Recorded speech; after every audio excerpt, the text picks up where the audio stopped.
Top quality और consistent performance के लिए सिर्फ सिल्वर पंप्स। टॉप क्वालिटी और कंसिस्टेंट परफॉर्मेंस के लिए सिर्फ सिल्वर पंप्स, नाम याद रखना। आम्ही आज जे महानगरपालिकेने 3-4 दिवसापूर्वी जी मांस विक्रीवर जी बंदी आणून महापालिकेतील व्यापाऱ्यांना ज्या नोटीस दिल्या त्या संदर्भात आम्ही त्यांची भेट घेतली।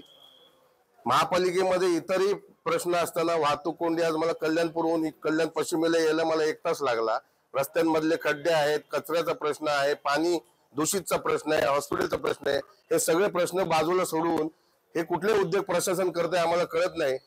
तुम्हाला माहित असेल नॉर्थ कोरियाला किम जॉंग नावाचा प्रेसिडेंट आहे, त्यांनी काहीतरी 21-22 नियम त्यांच्या देशात लागू केलेत। त्याच्यामध्ये एक रूल असा पण आहे की नागरिकांनी त्या देशात म्हणजे जे हेअरस्टाईल ठरवून दिलेली आहे तीच हेअरस्टाईल नागरिकांनी करायची। उद्या आम्हाला असे आदेश येतील की माननीय गृहमंत्री अमित शाह यांच्या पद्धतीने हेअरस्टाईल ठेवायची, मग ती ठेवायची का आम्ही? म्हणजे नागरिकांनी काय खावं, नागरिकांनी काय घालावं याच्यावर गदा आणणारं प्रशासन कोण? 15 ऑगस्ट हा स्वातंत्र्य दिन आहे आणि नागरिकांच्या स्वातंत्र्यावरच गदा आणण्याचं काम जर प्रशासन करत असेल तर आम्ही कल्याण शहर काँग्रेस कमिटीच्या वतीने तीव्र आंदोलन करू।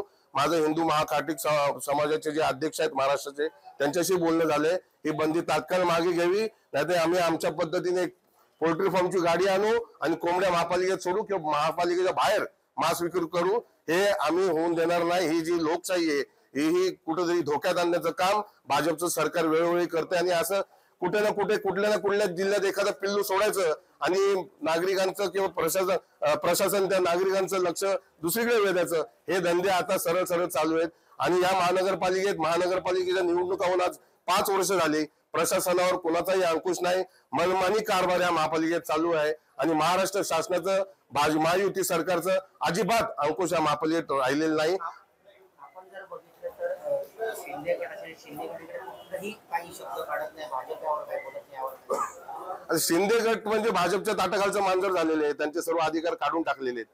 मुख्यमंत्री असताना जे भाजपला दाबण्याचं त्यांनी 2.5 वर्ष काम केलं, आता भाजप त्यांना दाबण्याचं काम करते। हे राजकारण सुरू आहे।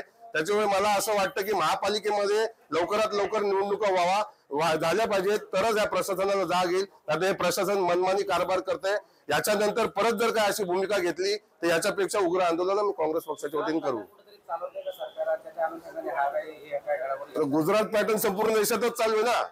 गुजरात पॅटर्न कुठं नाही चालू, संपूर्ण देशात गुजरात पॅटर्न आणून या देशामध्ये राष्ट्रपती लागवड आणून जसं पुतीन रशियामध्ये करतो किंवा किम जॉंग कोरियामध्ये करतो तशा त्या प्रकारचे कायदे कानून काळे कायदे आणून नागरिकांच्या स्वातंत्र्यावर गदा आणण्याचं काम पद्धतशीरपणे संघाच्या माध्यमातून आपल्या देशात सुरू आहे। बघा आता खरं म्हणजे श्रावण महिना आहे, 70% लोक 80% लोक हे मटण मच्छी खात नाही, पण तरी देखील कोणी काय खावं किंवा कोण काही नाही खावं हा ज्याचा त्याचा प्रश्न आहे।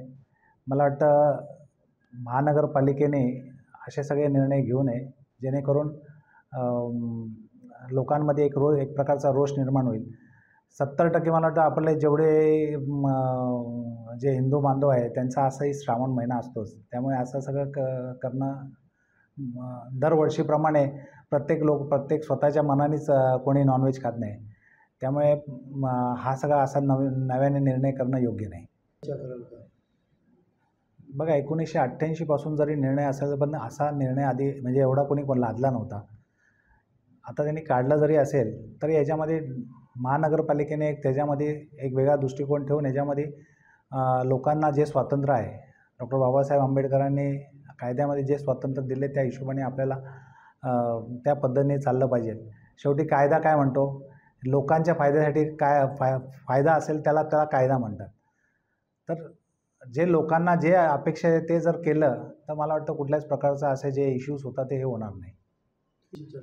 निश्चितपणे आयुक्तांची याबाबत चर्चा करू। कसं आहे की ते आता सगळीकडे त्याची चर्चा सुरू झाल्यानंतर 1988 सालचा दाखला देत आहेत आणि कमिशनर साहेब म्हणतात की 1988 सालापासून कल्याण डोंबिवली महानगरपालिकेने ते कत्तलखाने बंद। बेसिकली हे कत्तलखाने, पूर्वी इथे कत्तलखाने होते आणि ते कत्तलखाने बंद करा असा त्यावेळेचा तो निर्णय होता 15 ऑगस्टच्या दिवसापुरतं। बेसिकली हा स्वातंत्र्य दिवस आहे, मोठ्या मुश्किलींनी हे स्वातंत्र्य आपल्याला स्वातंत्र्यवीरांमुळे मिळालेलं आहे आणि त्याचा आनंद प्रत्येकजण सेलिब्रेट करत असतो। आणि अशा स्वातंत्र्य दिनी लोकांना काय खावं आणि काय खाऊ नये हे तुम्ही सांगणारे कोण? लोकांना का पारतंत्र्यात टाकत आहात? आधीच श्रावण महिना सुरू आहे. मराठी बांधव, हिंदू लोक श्रावण पाळत असतात. त्यामुळे मच्छीमार बांधव असतील किंवा इतर खाटीक समाजाची लोक असतील, यांच्या धंद्यावर विपरीत परिणाम होतो. काल अंगारकी होती आणि असं असताना आता नारळी पौर्णिमा झाल्यानंतर मच्छीमारीचा व्यवसाय सुरू झालेला आहे. असं असताना त्यांच्या धंद्यावरती गंडांतर का? ज्याला श्रावण, मी स्वतः श्रावण पाळतो, ज्याला पाळायचं तो पाळेल, ज्याला नाही पाळायचं, ज्याला खायचंय तो खाईल. उगाच या अभिनव कल्पना या आयुक्तांच्या किंवा दुसरं जे काही डिपार्टमेंट आहे त्यांच्या डोक्यात काय येतात? बरं, तुम्ही म्हणता त्याच्यामध्ये असं जर कोणी केलं तर ते मटण मच्छी आम्ही हे करणार, जप्त करणार तुम्हाला. आणि जप्त करून काय करणार? अभिनव पोल्ट्री फार्म करणार आहे का महानगरपालिका? आणि त्याची विक्री करणार आहे का? काहीतरी डोकं थाऱ्यावर ठेवा. 1988 सालचा हा जो काही निर्णय आहे त्याचे दाखले देता. मला वाटतं 1988 साली आयुक्तांचा जन्म पण झालेला नसेल. त्यामुळे कुठेतरी IAS आहात तुम्ही, काहीतरी सत्सद विवेक बुद्धी जागृत ठेवा आणि हे असे धार्मिक निर्णय घेण्यापेक्षा, कोणाला तरी दुखवण्यापेक्षा, रस्त्यावर कल्याण डोंबिवली महानगरपालिकेत जे खड्डे पडलेत, स्मशानभूमीची दुरावस्था आहे, ट्रॅफिकच्या अडचणी आहेत, रक्षाबंधनाला 3-3, 4-4 तास वाया जात आहेत भाऊ बहिणींची एकमेकांना भेटायला, त्याच्याकडे कुठेतरी लक्ष द्या. आणि हे असे फालतू धार्मिक निर्णय घेत बसू नका, ज्यांनी समाजामध्ये तेढ निर्माण होईल आणि वातावरण प्रदूषित होईल.